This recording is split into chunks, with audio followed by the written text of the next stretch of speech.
riffs are too repetitive, the lyrics make no sense. All the songs are B-sides and the cover art's a mess. There's so much here to tear apart. Listen to it for a week, now that we has passed. It's Why I Hate This Album podcast with Tim and Garrett. Hello and welcome to another episode of Why I Hate This Album. I am one of your hosts, Garrett Harvey. With me as always, co-host extraordinaire, Corey to my Corey, Timothy Richardson. Tim, how you doing? Pretty good this week, Garrett. I thought you might be. What song are we going to be talking about today? This week we are talking about The Eagles' King of Hollywood, released September 24th, 1979. Little off brand for us, and I'm excited to do something a little different this week. Of course, I want to remind everyone, since we are still just getting started with these, this is a Prepisode. This is the episode between the episode to help you prepare for the next episode. Of course, we're going to still give you a taste. We're going to address a single that Tim just outlined a moment ago, give you a little music news, some updates on previous artists from the show. We always like to hit you up with an amusing email, and then we let you know what we're going to be talking about next week. So, Tim, I have to ask, do you hate this song? Not as of yet. So no. No, I'm going to say no with a possibility for hate depending on how this goes. You're cracking that window. Okay. What about you? Do you hate this song? I don't think so, but I could be persuaded. There's a lot to go over. Okay. Well, let's persuade each other simultaneously here. I think that would probably be for the best. You can persuade me a little. I'll persuade you a little, back and forth. Sure. So, Tim, I'm curious. Prior to this week, had you ever heard this song before? I don't ever remember hearing this song. Obviously, I've heard the Eagles, their greatest hits, and Hotel California are among the best-selling albums ever. So I'm very familiar with their hits. Can't say I've ever heard this song. And I suspect that is probably what most of our listeners are saying to themselves right now. Now, of course, guys, it's a 6-minute investment. Pause the podcast, go out, give her a listen. You're going to enjoy the show twice as much. Needless to say, it's quite a listen. We'll wait, and glad you're back. I'm in the same boat, Tim, mostly. I hadn't heard it most of my life, but as you or anyone who's a regular listener of the show would know, I like to write musicals from time to time, both for the show and what is now multiple failed submissions to various Broadway producers. And with the rise of the Me Too movement, I thought, you know what? I'm going to get on this train early. I'm going to be the first one to set this thing to a musical. So, of course, I immediately began Googling, knowing that the jukebox musical, where you just take songs from other people that have done the heavy lifting, is a very easy way to get this to producers quickly. I started Googling, are there songs that in any way reference the Me Too movement? As we'll get into, I don't want to jump ahead. This baby was number one in the search results.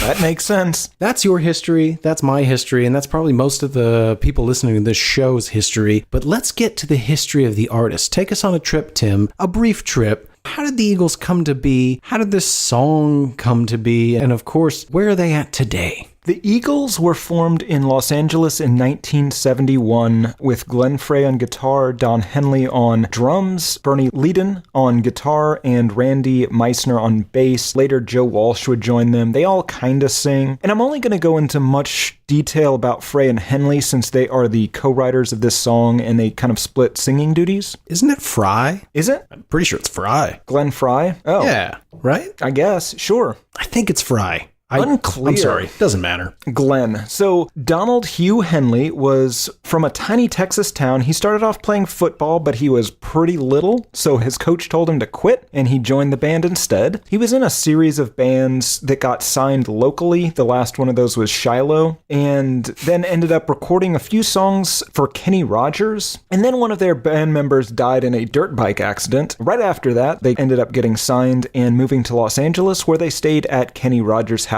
before quickly breaking up.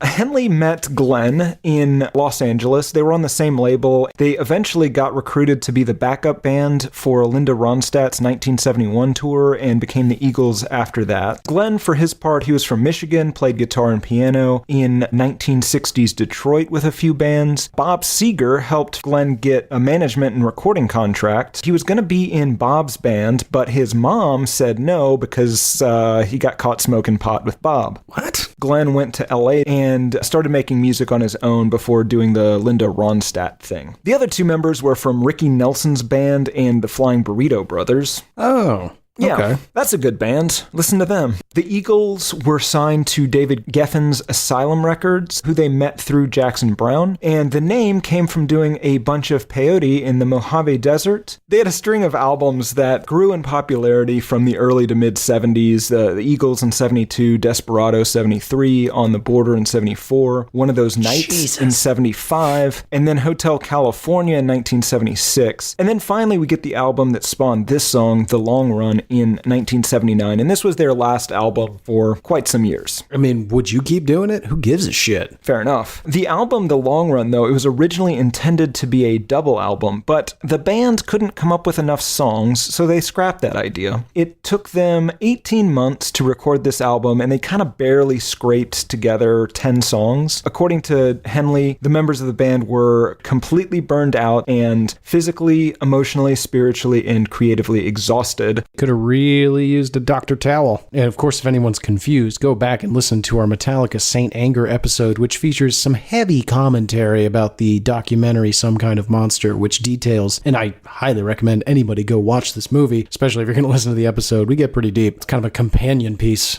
Very rare. Go watch that movie, Some Kind of Monster. I think it's still on Netflix. It documents making Saint Anger, and it is fascinating. You won't ever like Metallica again. Sorry. I like them more now. I empathize with them. Well, that is just sad for both of you.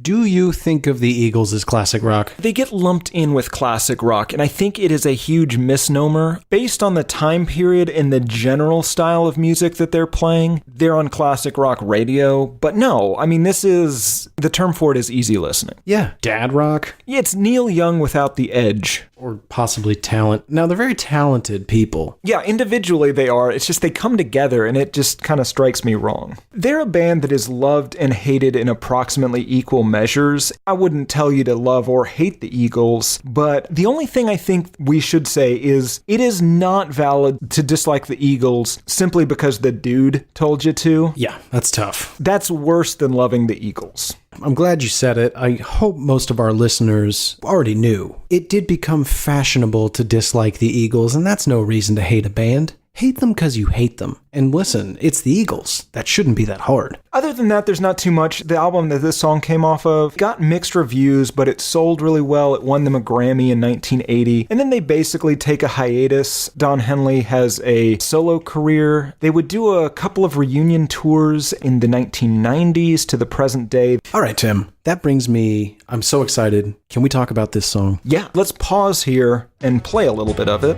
Come sit down here beside me, honey.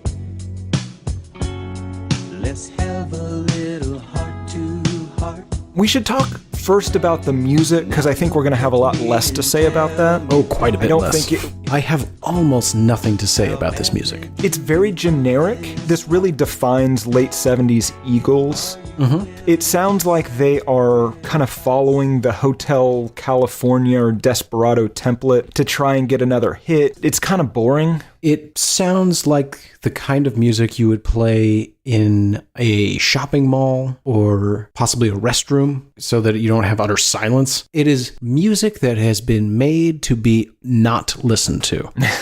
It's filler. This is a filler song on this album. Given the length of time it occupies, it doesn't seem like they thought it was going to be. Right. They really thought this thing was going to be a hit, I think. The way they sing it, I mean, I don't even know how to describe it. This is going to sound strange. I apologize in advance. Are they trying to sound seductive? Yes. Okay, I was expecting a hard no there, but you understand at least what I mean. It's got... I do. Ugh. Tim, in the 70s, everything just had a grime to it, including people's voices. That makes sense. The entire song is made to sound lascivious, and it could very well be used as background music for specifically, I think, softcore pornography. And I think they might sign off on it. It really fits. What troubled me, and I knew it was not a great sign, it starts with a 30-second slow fade into the music. Every time I had to check to make sure it was playing. I would just turn up my volume. Be like, I must have turned it. Wait, oh my God, my eardrums. Thanks, Don Henley. Oh, that's awesome. Is Don Henley a good drummer? Yes. Okay. It's not evident here. No. By their own admission, they were doing quite a bit of drugs at this point. Yeah, and I'm sure we'll get into that later. We'll see. Okay, I think we're going to have to tackle this song slightly differently than we typically do. There's only one theme to this song. It's pretty homogeneous. You hit the nail on the head. Homogeneous is the right way to say it. It is very consistent. We tell a story end to end, and folks, I got to make this perfectly clear. If you're a longtime listener, occasionally we will attempt to stitch together facts to help you understand what's going on in the song. We will not be doing that today. We will be simply using the words on the page to explain what this song is about. There will be no interpretation needed. Shall we begin? Absolutely. I feel as though you may have all the lyrics, but I know I at least have the opening, so I'll begin. Well, he sits up there on his leatherette, looks through pictures of the ones that he hasn't had yet. When he thinks he wants a closer look, he gets out his little black telephone book. All right, Tim. No real questions there, except for I had to Google what a leatherette was. Well, yeah. It turns out it's some sort of cheap chair. Yes. Or ottoman. Sure. At this point in the song, someone, we're not sure exactly who yet, although given the name, some Hollywood big shot, is calling up somebody he wants to take a look at, somebody he hasn't had yet, if you will. Now, we don't know exactly what we mean yet by having had. It's pretty obvious that this guy's looking through potential casting catalogs or something and calling up to get a closer look at one of the ones he has yet to have. Don't get ahead of yourselves. You might feel foolish. Yeah, it's all on the up and up so far. Maybe he is casting something. He hasn't had them in one of his pictures. All right, Tim, take us to the next verse. Verse 2, come sit down beside me, honey. Let's have a little heart to heart. Nice so far. Now look at me and tell me, darling, how bad do you want this part? Oh. Yeah. I'll let you finish the verse, and then I have a very important question. Okay, somebody is in danger at this point. Are you willing to sacrifice? Are you willing to be real nice? All your talent and my good taste, I'd hate to see it go to waste. Perfect. My question, is there a part? Maybe. She's not going to get it. That's not what this is about. What's worse? Some slime ball gets you to bang him for promise to giving you a role. Is it worse if the role never existed, or if it very much exists and he never intended to give it to you? I think if it does exist, because that probably implies that he is doing this to multiple people. Also, what if you want to see that movie? What if it was Avengers Endgame, where I think everyone in the world is mandated to see it, apparently, and you have to go be reminded that, I don't know, you were supposed to be Tony Stark. Some big shot producer was just like, yeah, I'm going to make you Iron Man in the end game. And maybe you don't understand how they're all connected. So you're like, oh, cool. What do I got to do?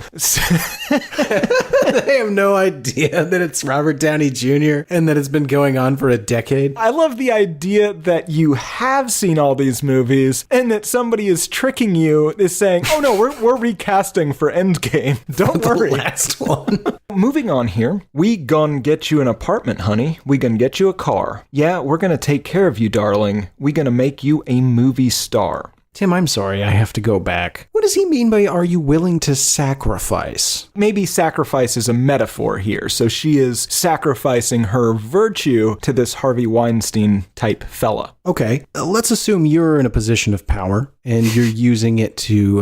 Let's make it less personal. I do hire all the interns here, and it's just steer clear of any personal accusations. No one's saying you would ever do this, Tim. I'm just saying in this hypothetical, you are in a position of power like you are with the interns, and you promise somebody, like an intern, promotion or maybe even pay in exchange for some sort of sexual favor. If you were to do that, wouldn't you want that person to at least pretend like they weren't doing it against their will? I don't know, Garrett. Having not ever been in this situation, having not ever attempted such a thing, nor would I ever, of course. Of course not. I am guided by the morality of Lena Dunham. Wait, no, that maybe the opposite of what I want to say here. She's had some dark past. That's right. This is not her forte. Yes, it's hard to put myself in that mindset, is my point. I would think above all else you'd want a good actor, which ironically, hopefully they are, but... Well, but I assume they're not, though, because otherwise you just put them in that movie. Right. That doesn't Maybe exist. he just didn't have the authority. Maybe he's not even a movie producer. What if it's just some guy? Yeah, baby, I'm making the new Iron Man. Gonna make you Tony Stark.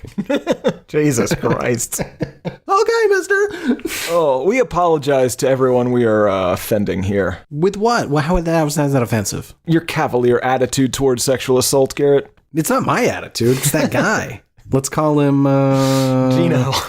No, he does have a moral flexibility that is not exactly conducive to 2019. He has a wandering eye, Garrett. His wife was up here the other day, and they make a lovely couple. Granted, they are 70-year-old Italians who clearly harbor quite a bit of sympathy for fascist Italy. But if you get past that, they're a lovely couple. Oh, yeah. The way she takes care of him, it's adorable. Did you see her scream push-ups? Yeah, that was adorable. Great. Yeah. Anyway, let's move on with the song. For years, I've seen him come and go. He says, I've had them all, you know. I handled everything in my own way. I made them what they are today. So it does imply that he is giving these people roles for the sexual favors. What would you say? If I could, I'm going to make you the new Hulk. Garrett, you don't have to offer me anything. I'm in. No.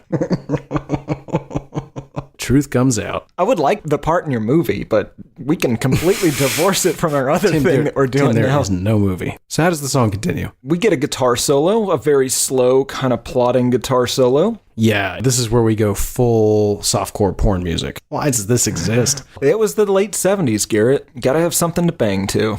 And if you're banging to King of Hollywood, Jesus Christ. Verse 4 goes, and while nothing was pretty, and while everything got lost, still his jacuzzi runneth over, still he just couldn't get off. He's just another power junkie, just another silk scarf monkey. We'll come back to that. You'd know it if you saw his stuff. The man just isn't big enough. Cut to guitar solo number 2. All right, there is a lot to digest here. So after listing all the things this big shot is going to get this person, it seems as though he broke his wiener. Nothing was pretty and everything got lost. His jacuzzi runneth over. He just couldn't get off. While nothing was pretty. Everything in this story looks like Taxi Driver. It's just, there's like a lot of 70s New York scenes. There's a lot of gross apartments. No one's having a good time. Also, don't bang in jacuzzis. No, of course not. That's just going to be a nightmare on your filter. Yeah. Also, you have to consider, it doesn't matter, especially given that this was the late 70s, you can buy that thing from the factory, brand new, right off the assembly line. Somebody has already had sex in that jacuzzi. Of course they have, Tim. It's what happens. But so he went into this crazy orgy of sex in which it just spiraled down into weirder scenarios, building rooms, all sorts of horrible things. And then eventually it gets so insane that he can't even do the deed. Broken wiener. But that's not the biggest problem. His bigger problem is that he has become some sort of silk scarf monkey. What the hell is a silk scarf? Is that a 70s term that I've just never heard before? You were alive and banging in the 70s. Is that something that people said? That's not true. No, of course not. It can't possibly be a thing. I love it. Maybe it's a reference to Aerosmith's Steven Tyler. Yeah. He is a bit of a silk scarf monkey. That's perfect. It almost has to be. It is almost a Mr. Burnsian level insult. Slackjawed jackanape and silk scarfed monkey are cousins. Sandal wearing goldfish tender.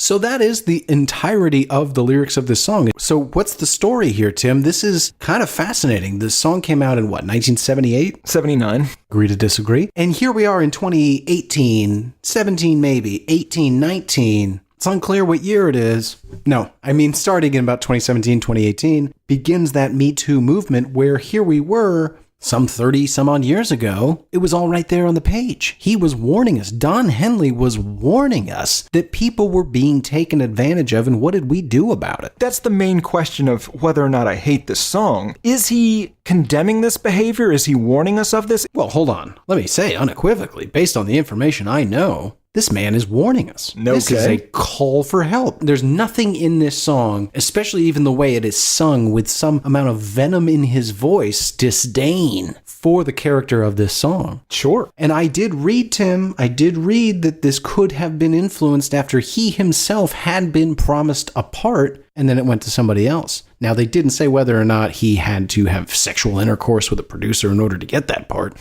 Interesting. I wonder if it was Clark Gable, because this has been rumored to be about Clark Gable. Interesting. Wait, this is rumored to be about Clark Gable. Oh, is he just saying, I'm going to put you in my next movie? Essentially. First of all, he had the nickname the King of Hollywood, and there were a number of indiscretions with Mr. Gable that were covered up, including a lot of allegations that he was a rapist, and... No, that's pronounced rapist. Oh, wait. Yeah, sorry. I could see how you'd be confused. They are distinctly different. All right. So yeah, there was a number of allegations that Clark Gable was a rapist, is apparently how we were pronouncing it. We are not saying it. People have said it. Yes, including the person, Loretta Young, for example. Including the person that he raped.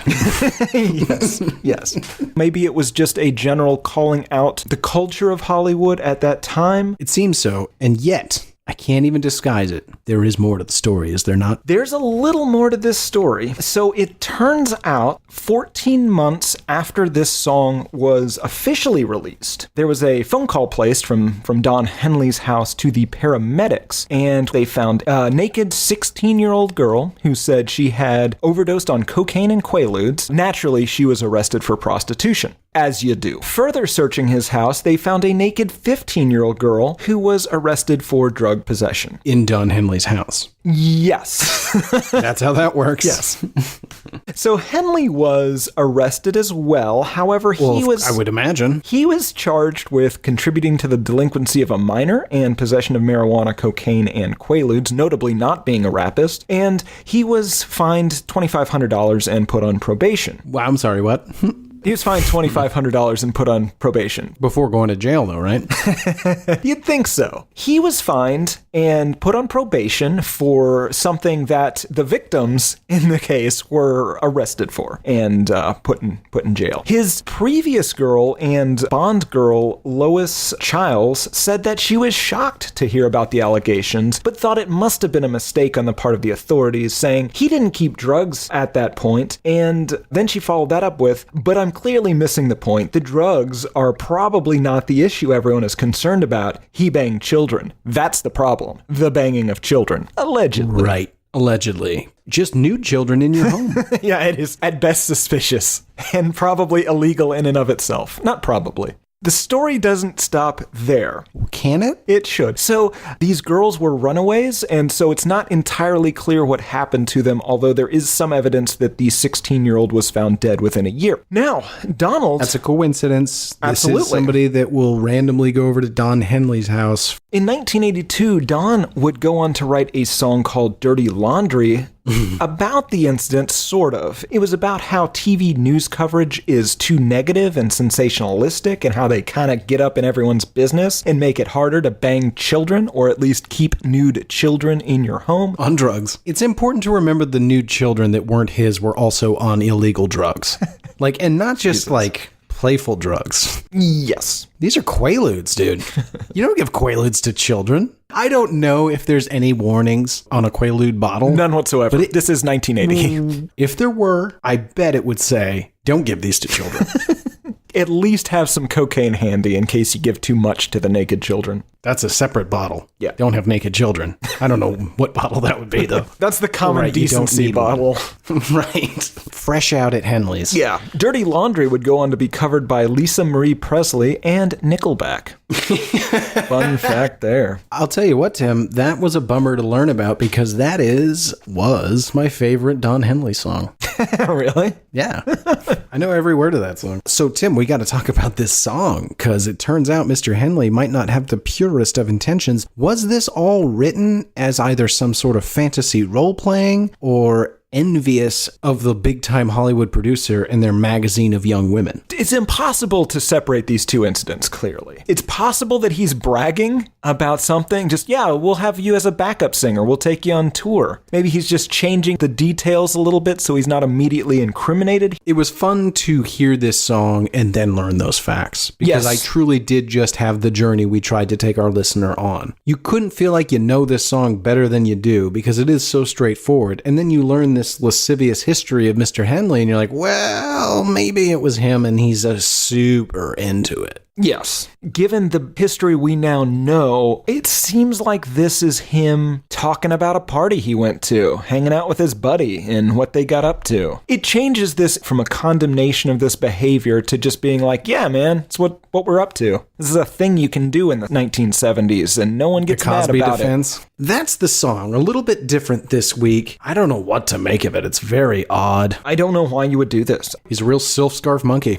He is, yeah. That is the only way to say it. Garrett, do you want to know what Robert Christgau thought about the album that this came off of? I would love to. I guess we can't really play the game. Yeah, that's true. No, you know what? I can, because it doesn't matter. Yeah, so the Robert Christgau game, really quick. Famed musical journalist Robert Christgau, who has reviewed albums for the better part of 50 years now for every esteemed publication there is a crazy person. So when he reviews things, often his reviews don't in any way tie to the album, nor do they tie to the score that he gives it. So Tim will read the review. I will attempt to guess what Robert Christgau thought of the album, and then we will reveal what he actually thought. Not as country rocky as you might expect. The Eagles are pros who adapt to the times, and they make the music tough. I actually enjoy maybe half of these songs until I come into contact with the conceited, sentimental woman haters who are doing the singing. I mean, these guys think punks are cynical and anti-life? Guys who put down the king of Hollywood because his dick isn't as big as J.D. Souther's, question mark? That's how it ends. What?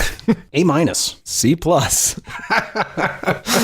And that's why that game is awesome. I have an Amazon review and a couple of YouTube comments. The first one is simply by Amazon customer called Great Song, Love the Eagles from 2014. This is a little known track on an early album. I believe I first heard this on an 8-track. Loved it and then forgot about it. I stumbled upon it on YouTube and bought the MP3. For artists who think that YouTube is taking money out of your pockets, think about my story. Because I heard it again, I not only purchased it, but 2 lesser-known Eagles tunes and a Don Henley tune. You're welcome. 5 out of 5 stars, and that is a guy who did not listen to this song. No, none of that's true. Scott Whitesell says, I love the voice harmony. This is from 2015. Spells it out for you. I love the vocal harmony. Classic. 4 out of 5 stars. That guy's literally heard one song ever. He heard that on a TV show. Oh, harmony. Okay, that's what I'll say when I hear music. David McClement, about a month ago, said, how could 23 people turn thumbs down on this on YouTube? This is what Hollywood is all about. Some get laid coming. Some get screwed going. There are no virgins in Hollywood. Is this guy some 1945 Pulp Fiction writer? Fucking asshole.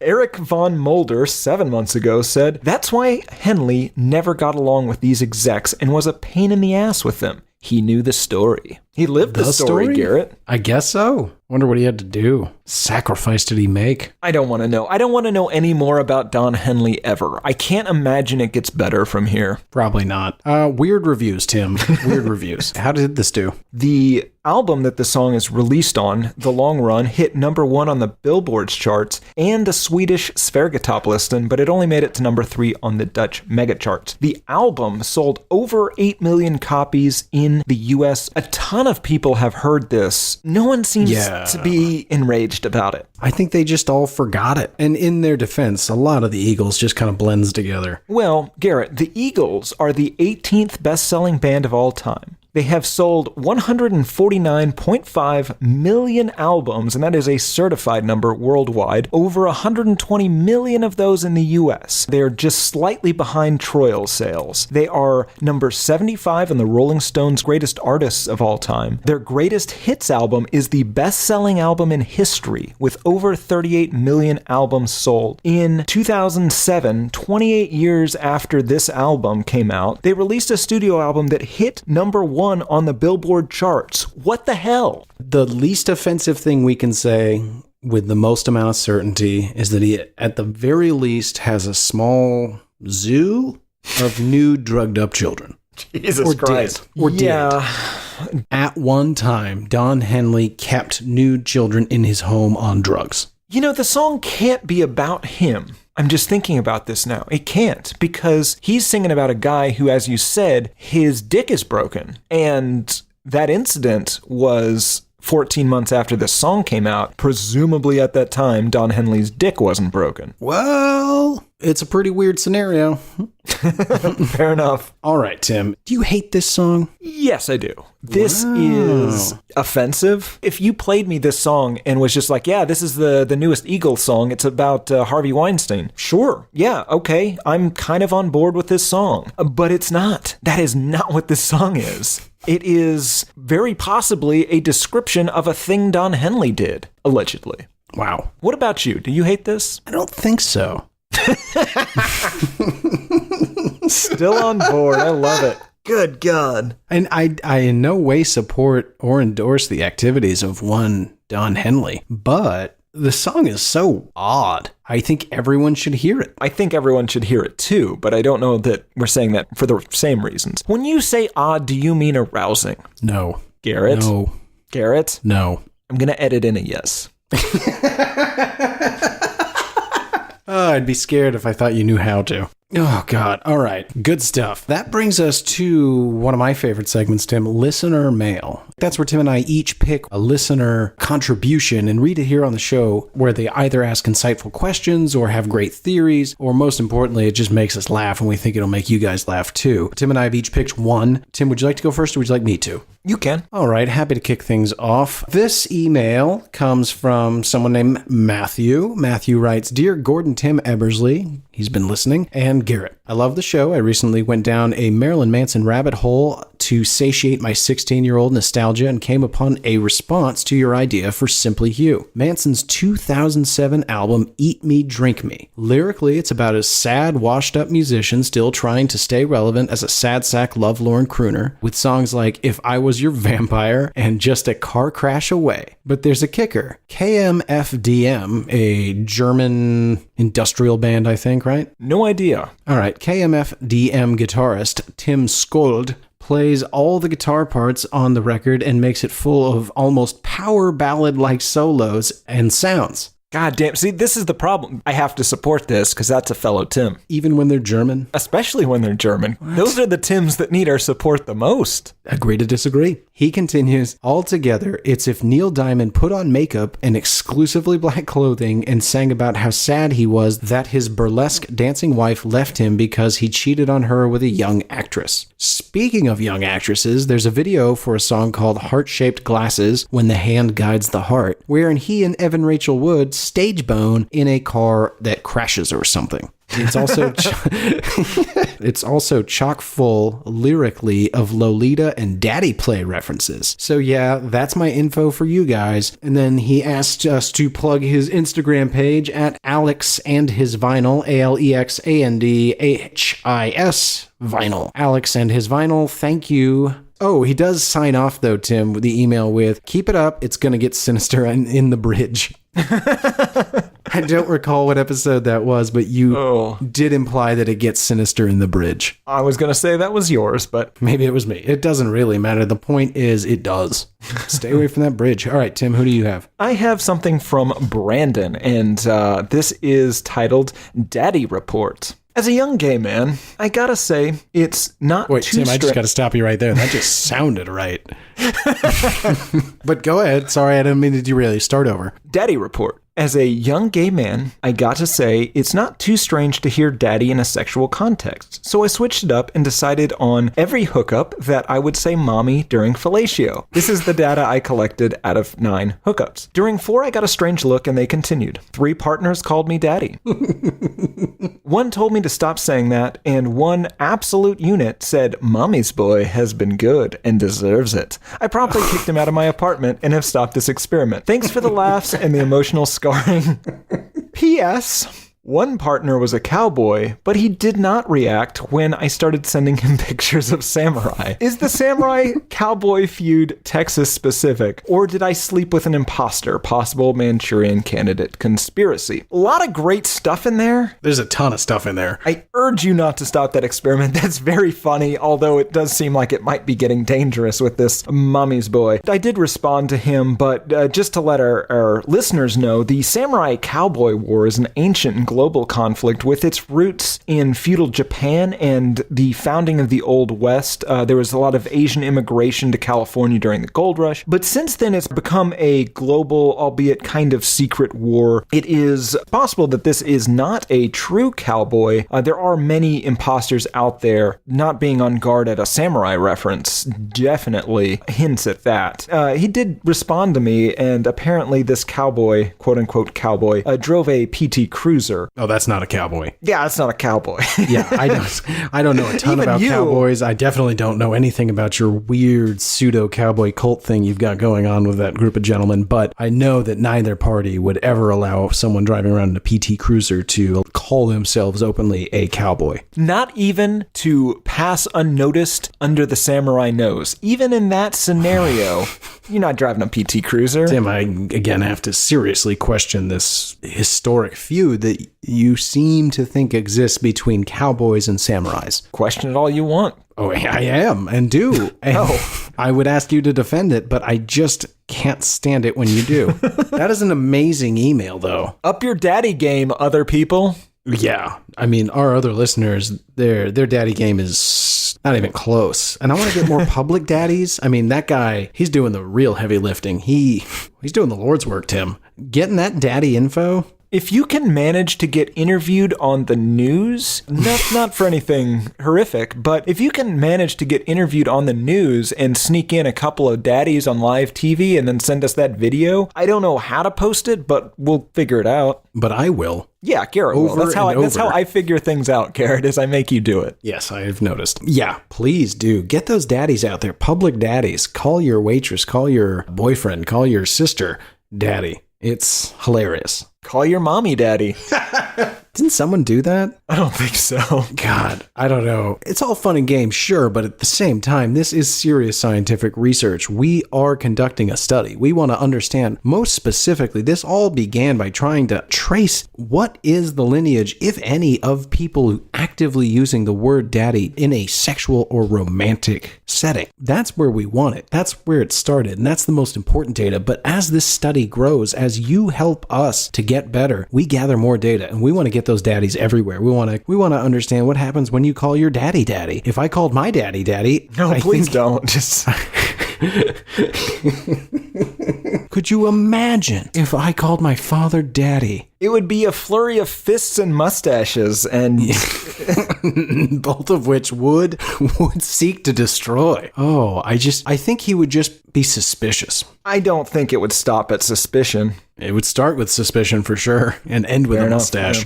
Yeah. Okay, that brings us, Tim, to Music News of the Weird. This is where we check in on odd stories or interesting stories or even updates from past people that we've had on this show. I'd like to kick it off this week. Tim, you a big fan of Logic? You like Logic, the rapper? I do. I hope this isn't negative. Well, it's an interesting one. So he came out against sample clearance. You got to pay somebody for their music that they created so that you can use it. Makes a lot of sense. He came out on Twitter against it, though, which backs up a theory you and I have that they don't actually pay anybody. He said, fuck sample clearance. Fuck clearing samples. Fuck people taking all a producer money for not doing shit. And fuck the companies that say no just cuz. This is hip hop. I'm tired of replaying shit. Fuck the money. This why mixtapes was so good. Got a real mouth on him. Doesn't he, though? Quite a bit of language there. I came away from this thinking, boy, he wants to steal music, and he is incredibly inarticulate. Well, he followed this up, Tim, with a second post. And I'm going to read this second post. This is not a joke. This is his second post. I think it's insane an artist can do everything they can do to track down, clear, and pay for a sample and give publishing to the original creator. And if they can't be found by the best sample people there is, that a producer shouldn't suffer or lose a placement, and that the money and publishing should be set aside for them if they or anyone in the estate comes forward. I can re-record my raps over whatever. It's not about being told no. Jesus Christ. Logic? I apologize. I read one tweet, I think the guy's a fucking moron. And then I read the next one. I mean, I don't even know. What's the opposite? Lucid? I don't know. Sure. In related news, Tim, though, did you know he has a new single out with former guest of the show, former artist on this show, Eminem, aka Bruce? I did not know that. Oh, No? well, they have a new single entitled Homicide. Now, what is actually Of course really... it is. Yeah, and as you would imagine, the entire song is about how they can't be fucked with and they will rain down violence upon their enemies. Very original, especially for Bruce, yes, aka Eminem. What's actually kind of funny about this, though, is that they sample comedian Chris D'Elia doing an impression of Bruce that is actually very funny. So if you've never seen the D'Elia impression, go Google it. It's very, very funny. And then listen to the song, and he actually samples D'Elia, and it's pretty good. If you're going to make a song about how you're going to rain down violence upon those you feel have wronged you, I would not be comfortable with being sampled in that song if the sample was of me mocking one of those people. Is this a threat? It is not. Oh, okay. I think it's a marketing ploy. Oh, that sounds right. Moving on from Logic news, Tim. Courtney Love is back in the news, tarnishing Kurt Cobain's memory once more. In an interview, Love was featured in the latest issue of GQ, and she was asked if actor Brad Pitt should be cast as Cobain in a biopic about the rocker's life. She said, quote, Kurt had more presence and more beauty than Brad Pitt, going on to praise Cobain and stating, he was a leader, he was strong. In fact, he was fucking well hung, if you really want to know. To which the reporter, I assume, replied, I did not. Has she seen Brad Pitt's penis? I don't know. Maybe. She's seen a lot of dicks. Allegedly. Right. She says everybody has a huge dick, though. I think she said the same thing about Smashing Pumpkins' Billy Corgan. That doesn't sound right. I mean, I've never seen his dick. You're just picturing him with hair. Did you ever see Billy Corgan before he shaved his head? He looks like Garfunkel. You know the horror I felt whenever I saw a shaved bear? It's as jarring to see as a shaved bear. I believe you are saying that a haired Billy Corgan is the inverse of a shaved bear. Yes. I tend to agree. I think you've really hit upon something. It is shocking, mystifying. You can't look away, and you hope to never see it again. He actually sort of looks like Will Ferrell's character in Zoolander, Jacoby Mugatu. Or Garfunkel. He's Garfunkeling. It's weird that you have that character name just ready to go. Also, I don't know if it was right, so maybe you don't. Come on, man. Moving on in the music news of the weird, Tim, Deep Purple are going back out on the Long Goodbye Tour, a band with one member below the age of 70, and I assume they play Smoke on the Water for 40 minutes before taking a break for juice and naps. It's got to be all casinos, right? I assume so. Casinos, riverboats. But I'm not that well versed in Deep Purple B-sides. Now, granted, no one is because who gives a shit. But I have to imagine that there's 50 people at every one of those shows that they're really waiting for those deep cuts. I feel like anything that isn't Smoke on the Water is a deep cut. More bad news, Tim. Sorry to say. Justin Bieber and Ed Sheeran have joined forces in what I believe to be a direct challenge to you and I and this show. They are releasing a new song, a single called I Don't Care. I hope it is the prelude to an entire full album, but I gotta tell you, Tim, I'm not buying it. Look at it. I don't care. Little on the nose, fellas, right? I think we got to him. Yeah, you said all those horrible things about Ed Sheeran. Called him a real-life bridge troll. I don't think that was me. A meat ventriloquist dummy. An anthropomorphized stack of deli ham.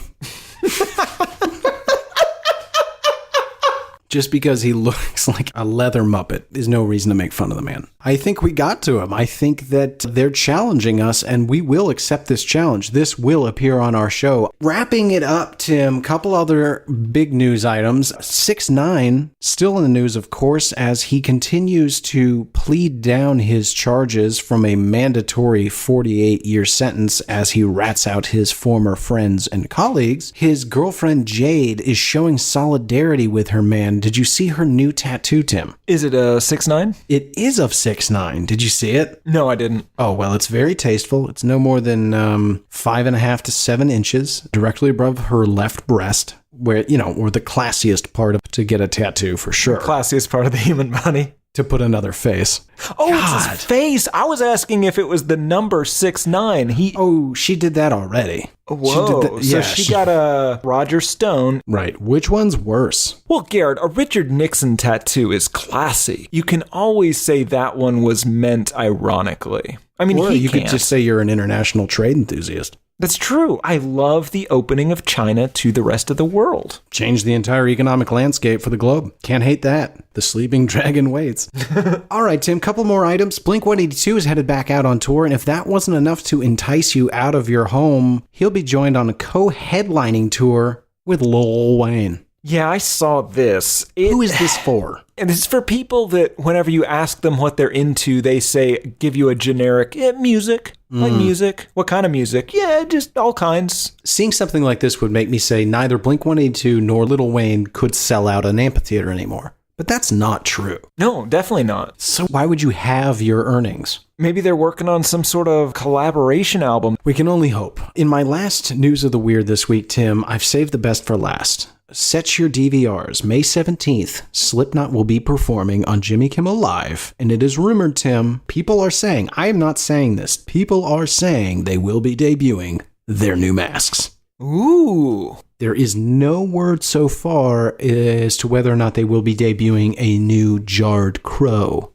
Taste the crow. Well, I mean, you got to change that fairly regularly. I mean, you want it to be rancid, but not too rancid. You can get a rancid crow before you put it in the jar. Sure, yeah, you could have a new rancid crow every day, of course. But Garrett, do they look like the kind of guys that are changing that jar every time? No, absolutely not. I think you keep it for a week, maybe if you're a little you're extra Slipknot. drunk. You're paying somebody to change out that jar. But I gotta say, if they're still sticking with a crow this far into the program, and folks, if you are confused, go listen to the Slipknot episode. But here's the short version. They used to keep a crow in a jar for, smells and stuff. And tasting it a little? To let their audience members, or the people that were lucky enough to get backstage, touch it a little. They could reach in that jar and touch that crow. And taste it a little. Well, sometimes you touch things with your tongue. Taste the crow. So we will see. I just wish that they would up their game. Let's put an ostrich in like a big mason jar.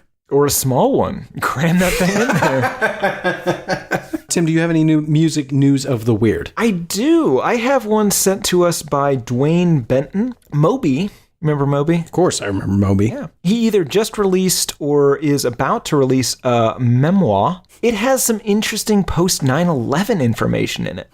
He says in the memoir, after September 11th, 2001, the only way which I knew how to process my grief was to stay drunk, do as many drugs as possible. Sometimes the degeneracy was gritty and old school, cheap drugs and dive bars and sex in tetanusy bathrooms, and sometimes the degeneracy was gilded, helicopters to Staten Island and parties with billionaires. He elaborates on a time he went to this fancy party. He was talking to one of his friends, Dale, and Dale dared him to play a certain little game called Knob Touch. Now, they're talking, there's a couple of models with them, and they were trying to impress these models, and Dale explains knob touch is when you take your penis out of your pants at a party and just brush it up against somebody. Now, one of these models named Claire says, ew, that's sexy? No, Dale explains. It's not sexual. It's just stupid and funny. You only knob touch their clothes, and the person you knob touch can't know they've been knob touched. And so somebody says, Moby, go knob touch Donald Trump.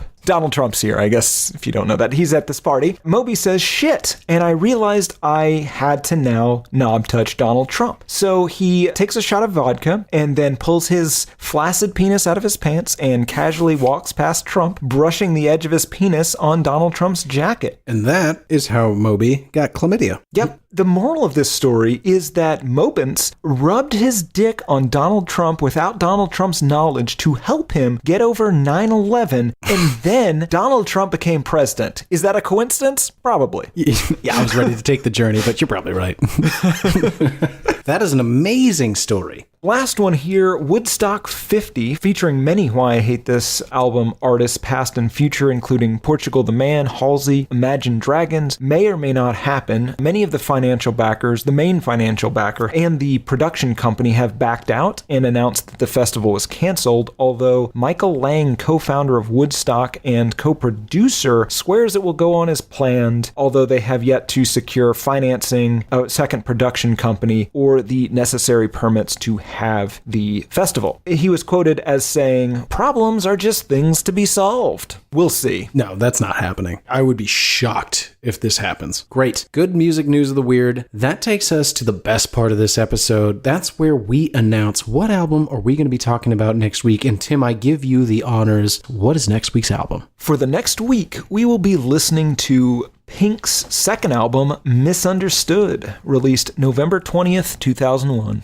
Oh my God. She just had an album come out in like late April 2019. We were gonna do that album, listen to it, kind of boring. So we thought, you know what? Let's bring it back to classic Pink. It's what the people want. It is what the people want. It is a little bit of fan service. Tim, do you have any predictions for this week? Not really. What about expectations? The first single off this is Get the Party Started. I've heard that. So I'm expecting dumb pop, I guess. Sort of I know that song. A Lady Gaga type album. It could be anything, though. It will be nice to hear a powerful female voice after this Don Henley nightmare we stumbled into, though. Yeah. You know what I kept picturing during that whole story is Boogie Nights. When the kid lighting the firecrackers and they're trying to do the coke deal. And fucking Alfred Molina's just doing blow and being creepy. Oh, it's way darker than that, Garrett. No, you're 100% right. It sure is.